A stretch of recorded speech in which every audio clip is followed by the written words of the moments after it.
Hello, shalom la famille, j'espère que vous vous portez très bien par la grâce du Seigneur Jésus-Christ. Vous avez reconnu l'émission, vous avez certainement reconnu le visage, c'est Prince Aqua, votre serviteur, et vous êtes à Lumière Chrétienne. Voilà, comme vous l'avez entendu, c'est une émission chrétienne et voilà, quand nous abordons beaucoup de thématiques et par la grâce du Seigneur, Dieu fait énormément de bien. Je vais rappeler et préciser que nous sommes sur YouTube, donc la chaîne c'est DITN. Vous pouvez vous connecter à tout moment pour suivre encore des émissions. Vous pouvez faire des commentaires, nous laisser des suggestions ou des préoccupations et relayez aussi les vidéos lorsque vous regardez pour permettre aussi à d'autres personnes d'être bénies. En tout cas, merci pour votre présence. Nous sommes avec un homme de Dieu. Il n'est plus à présenter, mais bon, comme on a la coutume de le faire pour d'autres personnes qui le découvriront, il va se présenter brièvement. Il n'aime pas se présenter, mais bon, on insiste chaque fois. Papa Rémi, bonsoir, bonjour. Tout dépend de l'heure à laquelle nous t'enverrons cette vidéo. En tout cas, bonjour, bien-aimé frère Prince. J'espère que vous portez bien aujourd'hui. Oui, je me porte très bien. Surtout quand je suis invité. Même si j'étais malade, je guéris. Dieu merci. S'il faut venir ici, en tout cas, c'est... Merci beaucoup. En tout cas, nous vous disons merci. Merci pour toutes ces fois où vous répondez présent à nos invitations. Voilà quoi. C'est la moindre des choses. OK. Bon, je sais que je n'ai pas vous présenter. Oui. Je vais le faire à votre place. Merci. En tout cas, c'est l'homme de Dieu. En tout cas, l'apôtre Rémi. Rémi, le nom de famille. Olembo. Oui. D'accord. Comme j'expliquais à nos amis internautes, papa Rémi, c'est une émission, comme vous le savez, nous abordons les thématiques. Et aujourd'hui, nous avons décidé d'aborder cette thématique-là qui est le divorce et le remariage. OK. Donc voilà quoi. D'abord, avant de commencer, je voudrais réitérer avec des remerciements. Je porte en moi un très grand sentiment de reconnaissance envers DITN, la lumière chrétienne. Yeah. Ça veut dire que quand je suis passé la fois passée, je n'ai pas laissé de dégâts. En tout cas, par la grâce du Seigneur. C'est pourquoi je suis revenu. Bon, peut-être j'avais fait un petit dégât, mais l'amour de Dieu est tellement grand. Ouais, et puis nous sommes des êtres humains. Vous m'avez lavé, voilà, je suis là. Non, ça peut aller, ça va. Je suis là pour répondre à cette invitation. Très reconnaissant en tout cas. Merci pour moi, ce n'est pas un mérite. Moi, je trouve que c'est vraiment la grâce de Dieu qui fait que je sois encore ici, la énième fois. Je bénis Dieu pour le thème d'aujourd'hui, divorce et puis remariage. D'après moi, je ne pourrais pas parler du divorce sans esquisser un peu, brièvement, le mariage. Les mariages, il y en a beaucoup, selon les religions, les origines, les traditions, les coutumes, voilà, et puis les nations. Effectivement. Mais là, nous allons parler du mariage selon Dieu. Le mariage selon Dieu, c'est la fusion des deux cœurs. Okay. La fusion des deux cœurs dans ce mariage-là. Si le mariage est selon Dieu, avec la fusion des deux cœurs au départ, ça respecte le processus. Là, on ne pourrait ni même pas imaginer le divorce parce qu'il n'y en aura pas. C'est ça. Vous voyez? C'est comme le mariage entre Dieu et l'Église. Jésus-Christ et l'Église. Comme c'est un mariage sacrificiel. Jésus dit, je serai avec toi jusqu'à la fin des temps. Et quand il va nous envoyer, il va envoyer à l'Église le Saint-Esprit, il va dire, le Saint-Esprit qui restera avec vous éternellement. Donc, quand il y a le mariage, selon Dieu, il n'y a pas de place pour le divorce. Mais comme le divorce est un peu légalistique, comme Jésus avait dit, si Moïse vous donnait le certificat de divorce, c'est à cause de la dureté de votre cœur. Et Paul va signifier que n'endurcissez pas votre cœur lorsque vous entendez la voix de Dieu. Ici, on comprend que l'esprit humain est un esprit libre, est un esprit qui fait son choix. Voyez?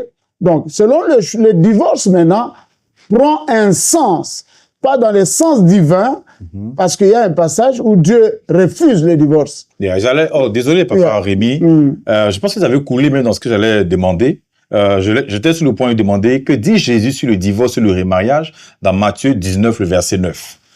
Matthieu 19, verset 9. Bon, Matthieu 19, je pense que la régie va balancer le verset en texte lorsque les gens vont suivre. Là-bas, Jésus est clair. Si vous choisissez de divorcer, il n'y a qu'un seul moyen, je pense, c'est ça que dit le verset, que ce soit par infidélité. Ou celui qui a été répudié n'a plus le droit de se remarier Sinon, il tombera dans ce qu'on appelle l'adultère. Adultère. Vous voyez? Donc, au fait, dans le programme divin, il n'y a pas de place pour le divorce. OK. Vous pouvez le choisir, mais c'est pour ne plus jamais goûter à la pomme. OK. Voilà. La pomme, comme dit la pomme, papa, c'est quoi? Vous pouvez bien expliquer un peu à nos amis internautes qui savent pas, ou du moins qui ne sont pas chrétiens. Bon, l'amour, c'est une alchimie. Hein, on se marie premièrement, on sait, hein, on court vers la procréation. OK. Ça va? D'accord. Bon, quand on parle de la procréation, c'est des rapports sexuels. Voilà, des rapports intimes entre les deux conjoints. Oh, d'accord, d'accord, il n'y a pas de problème. Déjà, Rémi, dans quel cas Jésus autorise-t-il le divorce donc? Parce que à la base, vous avez dit que les gens mariés chrétiens, on ne divorce pas. C'est ça? Jésus, on va dire dans la conception du mariage, il n'y a pas de place pour le divorce. Il n'y a pas de place pour le divorce. Voilà. Donc, dans quel cas Jésus autorise-t-il donc le divorce? Jésus n'autorise pas le divorce, en fait, mais il explique. Ah, d'accord, OK. Vous voyez notre relation, notre communion avec Dieu. Lorsque nous sommes infidèles, nous suivons d'autres divinités, c'est automatique. Il y a rupture. Le divorce, c'est la rupture de l'intimité. Toi, tu t'énonces que tu es contre moi. Hein? Vous comprenez? La Bible va dire, par exemple, approchez-vous de Dieu, Dieu s'approchera de vous. Mais ça, logiquement, ce n'est pas vrai. Parce que Dieu est partout. Partout. Hein? Comment l'homme va s'éloigner de Dieu? C'est-à-dire que plus tu t'éloignes, Dieu aussi est là-bas. Mais ici, il dit, quand vous avez choisi l'infidélité, il y a une rupture. C'est ça. C'est à vous de revenir. Alors, quand Jésus parle de divorce, il se transpose dans l'humain, dans la volonté de l'homme. Il dit, bon, tiens, je vous comprendrai. Si vous arrivez au divorce, c'est parce que l'autre a commis l'infidélité. C'est parce que l'autre a choisi quelqu'un d'autre. C'est tout. C'est à ce moment-là qu'il faut accepter la défaite. D'accord. Donc, on va dire que c'est à ce moment que, on va dire, le mariage est possible. Ah oui, le mariage est rompu d'abord. On va dire. Il est rompu. En cas d'infidélité. En cas d'infidélité. Il faut bien préciser. Et là, on devient ce qu'on appelle le tabula rasa. Donc, on revient comme si on n'a jamais connu de mariage et on peut se marier. Parce que toi, tu as été rejeté, refusé, retranché. D'accord. C'est la question que j'allais poser. C'est-à-dire que pour cas d'infidélité, si le conjoint ou on va dire la mariée refuse de se mettre avec son mari ou l'homme ne veut plus, les deux peuvent se remarier. Non.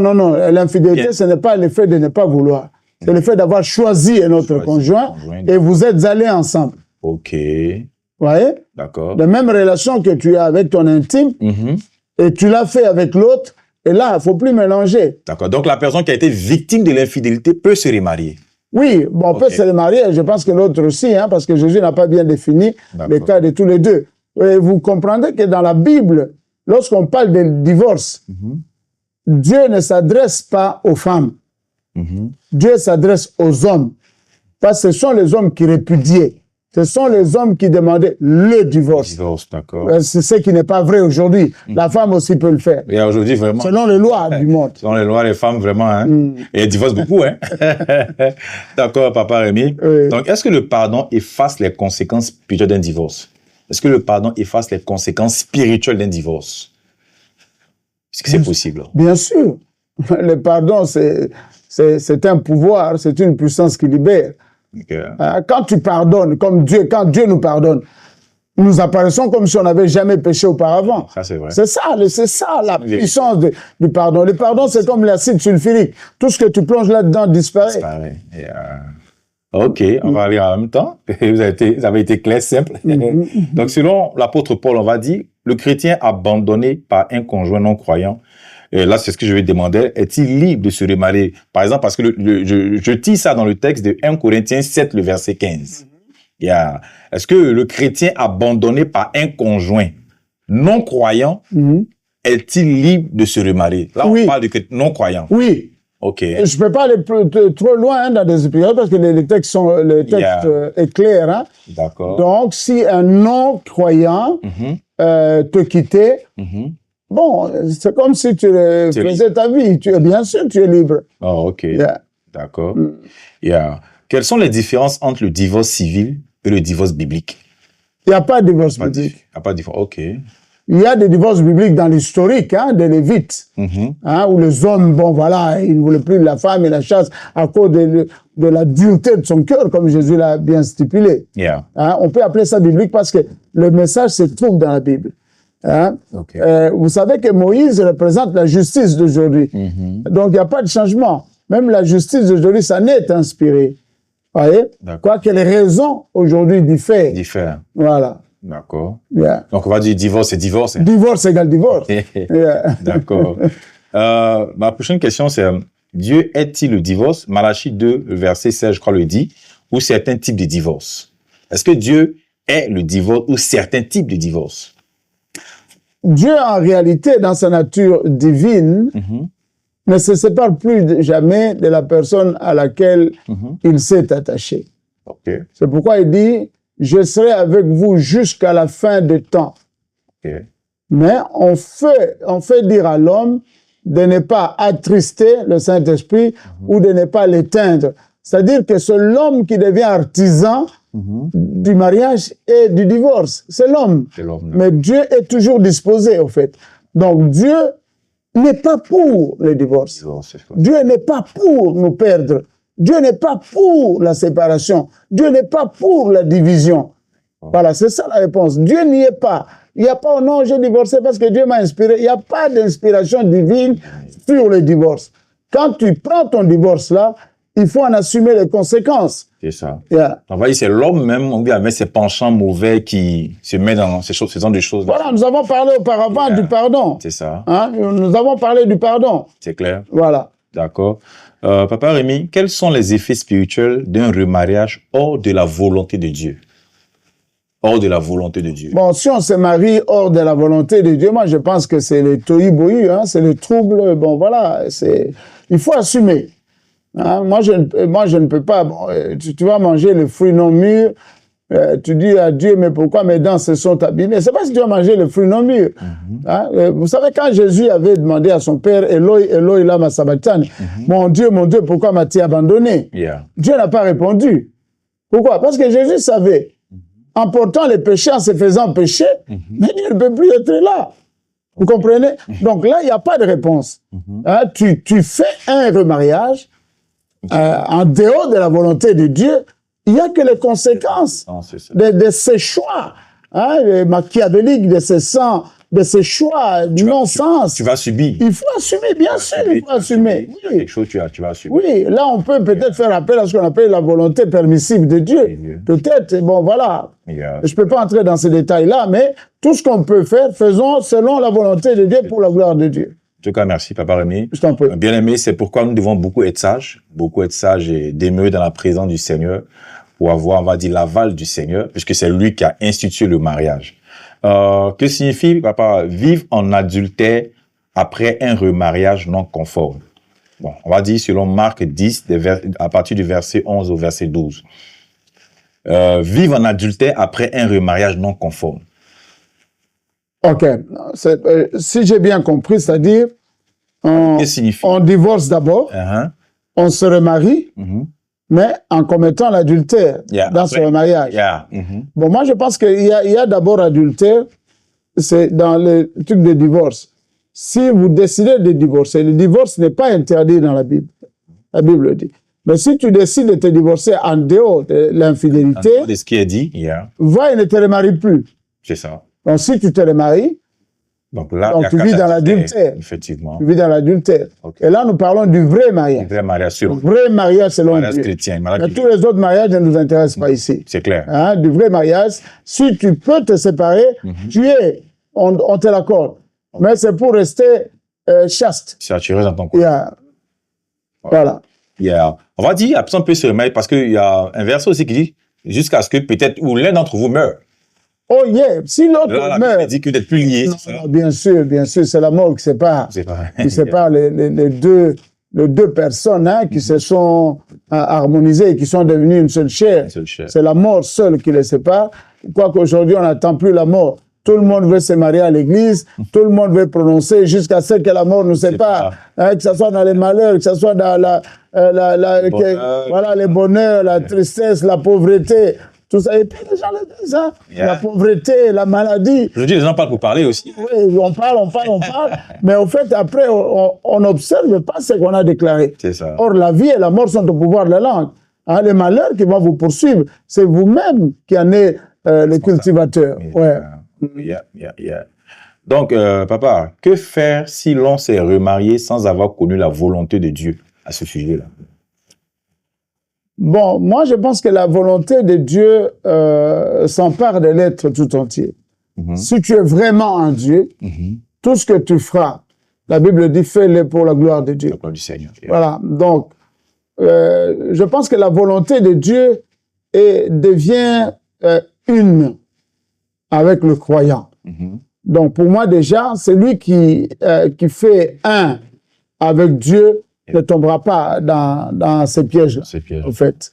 Et donc, c'est un peu... Je ne sais pas si je peux donner réponse à ça, parce que je ne crois pas que celui qui est avec Dieu peut tomber dans ce genre de traquenard. C'est pas faux aussi. Est-ce que la grâce de Dieu peut couvrir un remariage controversé? La grâce de Dieu. Est-ce que la grâce du Seigneur peut couvrir un mariage, on va dire un remariage plutôt, controversé? Bon, le mariage controversé, c'est les hommes qui refusent le mariage. Il faut être clair sur la question.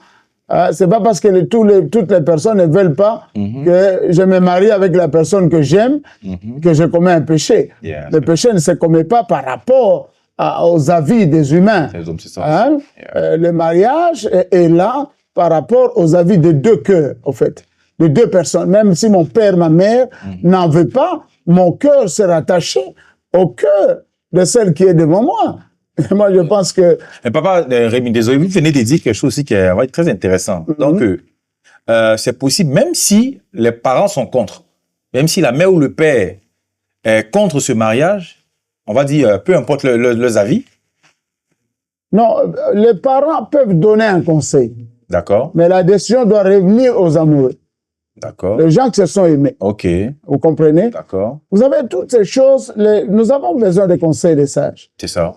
En France, par exemple, avant de légaliser un mariage, vous serez obligé d'aller voir le médecin pour le test de sang. D'accord. S'il trouve que votre union peut produire des enfants SS ou des choses comme ça, ils vont vous avertir. Et même si vous vous êtes aimé comment, le mariage n'aura pas lieu. Pourquoi? Pour éviter les douleurs. Les enfants vont mourir, aucun enfant n'atteindra 18 ans. Donc vous êtes obligé d'abandonner le projet, malheureusement. D'accord. Donc les conseils aussi sont très importants. Ça peut nous éclairer. C'est ça. La fille, c'est aussi mieux de savoir d'où elle vient. Même si on est rempli du Saint-Esprit, comment?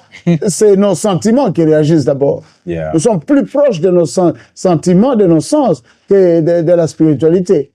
Donc, il faut aussi se renseigner là-dessus. Même pour avoir un diacre, il faut qu'il y ait un bon témoignage dans le quartier. Pour avoir une femme, il faut aussi s'en informer au préalable. Pour avoir un homme, il faut aussi s'en informer. Et après l'information, accepter si on s'engage ou on ne s'engage pas. Alors, si on s'engage ayant connu les conséquences qui pouvaient arriver, donc vous n'avez pas de chance de divorcer. Restez parce que vous avez choisi. Vous avez choisi. C'est votre décision. Vous assumez. Sinon, ça sera la lâcheté. OK. Donc, papa Rémi, peut-on exercer un ministère si l'on est divorcé et remarié? Si on avait divorcé et on s'est remarié, est-ce qu'on peut exercer le ministère? Non. OK. Je suis catégorique. Catégorique, hein? Parce que quand la Bible dit que celui qui veut être serviteur de Dieu, il doit avoir été marié d'une seule femme. C'est-à-dire qu'il n'a jamais connu le mariage et le divorce. OK. Alors, si tu t'engages à divorcer, il faut te retirer du champ ecclésiastique. D'accord. Ça, c'est carrément non. OK. Donc, on va dire, il devient ou il reste dans l'assemblée aussi comme un simple fidèle. Bon, moi, je pense que c'est plus dans le cas de gérer les âmes. Les âmes, OK. Il peut être évangéliste, il peut être diacre, il peut être tout le reste, mais il ne peut pas être responsable de l'Église. L'Église. Yeah. D'accord. C'est cette responsabilité, bon, je dirais pas suprême ou ultime, qui lui est retirée, au fait. D'accord. Yeah. OK. Et donc, comment accompagner pastoralement, si on peut le dire, une personne divorcée qui désire se remarier? Bon, là, ça intervient, la petite discussion qu'on avait avant. Oui. Voilà. Bon, l'Église doit toujours accompagner tout le monde. Hein, l'Église, c'est la lumière. Vous savez, la lumière ne te dit pas, prends la porte, c'est là la sortie. Mais la lumière éclaire. Si tu veux passer par les murs, c'est toi. C'est toi qui vois. Si tu veux passer par la porte, c'est toi. Si tu veux utiliser la fenêtre, c'est toi. La lumière éclaire. Mais l'Église ne te dira pas ce qu'il faut faire. Va t'éclairer. C'est que la Bible sait, c'est que la Bible dit, c'est que la Bible révèle, c'est que la Bible veut, et c'est à toi de prendre tes décisions. D'accord. La Bible, les Écritures de Dieu responsabilisent les gens.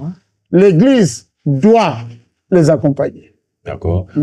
Enfin, Rémi, il y a une question qui vient, qui vient en tête, c'est que je prends le cas d'une femme qui est chrétienne. Une femme qui est chrétienne, elle était mariée, on va dire, à un non-croyant. Bon, ils ont divorcé, la Bible nous fait comprendre que la femme est libre, il n'y a pas de problème. Mais ce que je veux savoir, est-ce que si la femme se met encore en couple avec un païen, avec un non-croyant, est-ce que déjà il est possible ou on peut concéder ça à la femme, alors que la Bible nous fait comprendre que c'est dans le Seigneur qu'on doit se mettre? Oui, bon, non, là, je pense que le passage biblique dit très bien. Si auparavant, tu étais avec un non-croyant, vous pouvez divorcer. Oui, oui. Mais ton remariage, ton retour dans le mariage ne peut être accepté qu'avec un croyant. Pas avec un non-croyant. Sinon, on va tomber sur ce que disent les latins, errare humanum est, perseverare diabolum. L'erreur est humaine, mais répéter cette erreur, ça devient diabolique. D'accord. Donc déjà, si elle se met avec ce non-croyant et qu'il y a des dégâts, ça c'est risque péril, c'est elle qui gère. Elle assume, on va dire. Non, elle ne peut pas se marier deux fois. Selon la Bible, c'est clair. Le passage est clair. Je dis, là, si elle s'entête, avant, elle est fautive, là. Oui, bien sûr. Non, elle s'engage dans un chemin qui est son choix, sa décision. Que Dieu n'approuve pas ça. Non, Dieu n'est pas là. Du moins, l'Église. L'Église ne doit pas approuver ça parce qu'il y a déjà ce qu'on appelle les balises. Les balises scripturaires, les balises révélationnelles sont là. C'est à la personne de ne pas faire le contraire de ce que la Bible Dieu lui a révélé. Voilà. Okay, d'accord. En tout cas, merci encore, homme de Dieu. Nous sommes presque au thème de notre émission. Papa, j'aimerais te demander, voilà, que si vous avez on va dire, un message, une parole à donner à quelqu'un ou à exhorter quelqu'un qui, on va dire, des personnes qui sont chrétiennes, qui pour des raisons autres que l'infidélité sont prêtes à divorcer ou à vouloir divorcer. Qu'est-ce que vous pouvez leur dire? Vous savez, d'abord en matière de biens, même si Dieu a dit divorcer avec les personnes infidèles, l'enfant prodigue était infidèle. Il est revenu, l'amour ne compte pas le mal. L'amour braque son regard sur le bon côté, sur ce que l'on gagne. Et quand on aime, on n'attend pas, on ne sculpte pas, on ne scripte pas, on ne s'intéresse pas à l'amour de l'autre à ton égard. C'est toi qui deviens la source, la fontaine de l'amour que doit avoir l'autre. Donc celui qui aime s'arrange pour avoir autant d'amour à donner. Et si cela se faisait de part et d'autre, ça sera quelque chose de bien. Donc, en matière de mariage, vous ne pouvez pas entrer dans le mariage et cultiver un sentiment d'un divorce probable. Ça, c'est un chemin à sens unique. Si j'ai vraiment quelque chose à demander aux gens, supportez tout dans votre mariage avec l'aide du Saint-Esprit, c'est possible. C'est possible. Donc, même si la Bible vous accorde le divorce en cas d'infidélité, mais le pardon est plus fort que l'infidélité. Parce que dans le pardon ne peut venir que s'il y a l'amour. S'il y a un amour véritable, en tout cas, ce n'est pas le mal de l'autre qui peut vous pousser à vous séparer. D'accord. Donc moi, je vous conseille, même si c'est dur, restez. La Bible dira, Dieu nous a aimés alors que nous étions encore des pécheurs. C'est-à-dire que le vrai amour ne cherche pas à aimer ce qui est parfait. Vous voyez, il prend des choses viles pour confondre les choses qui ont de la valeur. Des petites choses pour confondre les grandes. Donc l'amour, c'est une alchimie. L'amour, ce n'est pas un sentiment, ce n'est pas une impression, ce n'est pas une pensée, mais l'amour, c'est la personne divine qui remplace notre vieille personne en fin de vivre. Donc Dieu n'a pas le plan de divorce. Divorce. En tout cas, merci encore, homme de Dieu. Bien aimé, en tout cas, j'ose croire que vous avez compris tout ce qui a été dit. Voilà quoi. En tout cas, nous ne vous forçons pas à faire des choix, on va dire, inutiles ou voilà qui auront des effets négatifs sur votre vie. Mais vraiment, faites beaucoup attention, priez le Seigneur, cherchez la face du Seigneur. Et puis, on va dire, soyez beaucoup humble aussi. C'est très important. Amen. Et soyez beaucoup humble, communiquez. Et comme papa vient de dire, cultivez ce qu'on appelle le pardon. Parce que comme il a si bien dit, Jésus même a payé le prix pour nous alors que nous étions encore des pécheurs. Donc voilà quoi. En tout cas, merci encore à vous tous. Et on s'est dit à l'émission prochaine, restez connectés pour recevoir encore des nouvelles émissions et partager, comme je l'avais dit d'entrée de jeu, pour faire du bien à d'autres personnes. Voilà, que Dieu vous bénisse, qu'il vous garde. Bye bye.